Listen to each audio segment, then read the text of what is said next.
Have you heard the stories about bush babies known as a berry?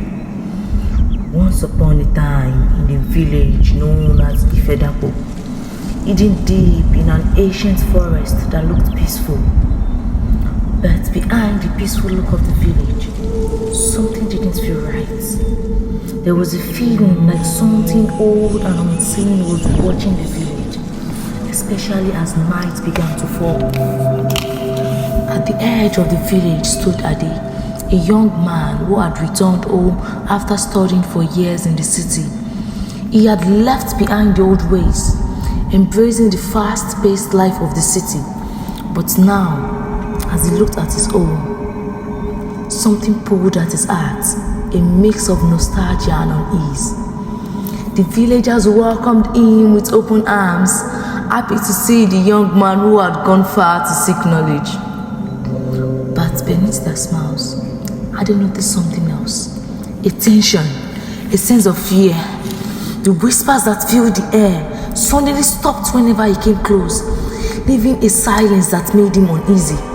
Soon, he started to hear the old stories again, the ones he had dismissed as a child. The bush babies. Creatures of the night said to live in the forest, taking away children who wandered too far.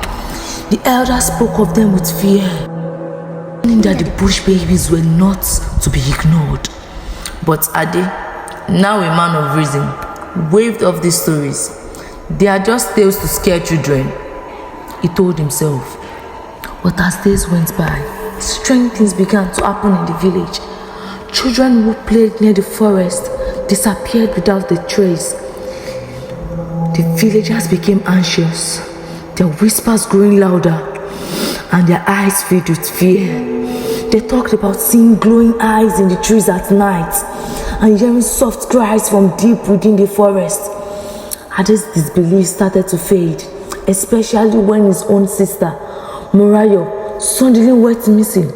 Her bed was empty, her favorite doll left behind, and all that was found was a torn piece of her clothes near the forest edge.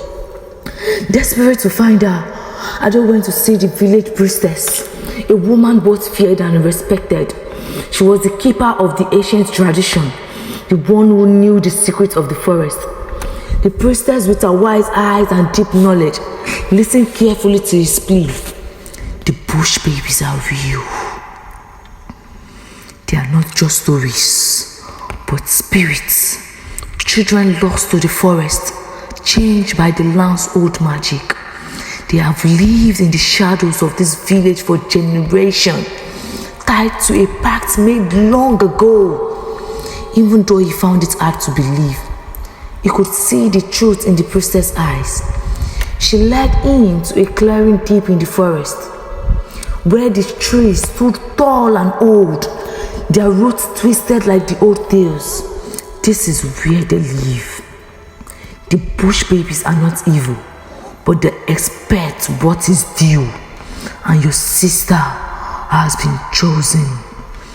With his heart pounding, Ade followed the priestess into the sacred grove. The air grew colder and a mist thickened around them, as if the forest itself was alive. The light of Ade's torch flickered weakly against the darkness, and then they found it. Morayo's clothes, caught on a branch near the mouth of a cave. The entrance was filled with strange carvings, symbols that seemed to move with life. As the priestess began to chant in an ancient language, the forest seemed to respond. The ground trembled beneath their feet, and from the shadows came the faint sound of children's laughter, soft and airy, echoing through the grove. The bush babies were close, and they were watching. The path ahead is dangerous, but it is the only way to save your sister. We must face the bush babies and break the pact. But know this, once you enter their world, you might never come back. But with fear and determination battling inside him, Ade nodded. He would do whatever it takes to save his sister, even if it meant facing the creatures of the night. As they stepped into the darkness of the cave, air grew colder, the light dimmer, and the laughter of the bush baby echoed all around them. The journey had begun, and with it, a true test of Ade's resolve.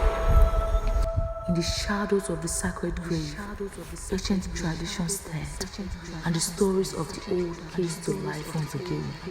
But as Ade would soon learn, some stories are not meant to be forgotten.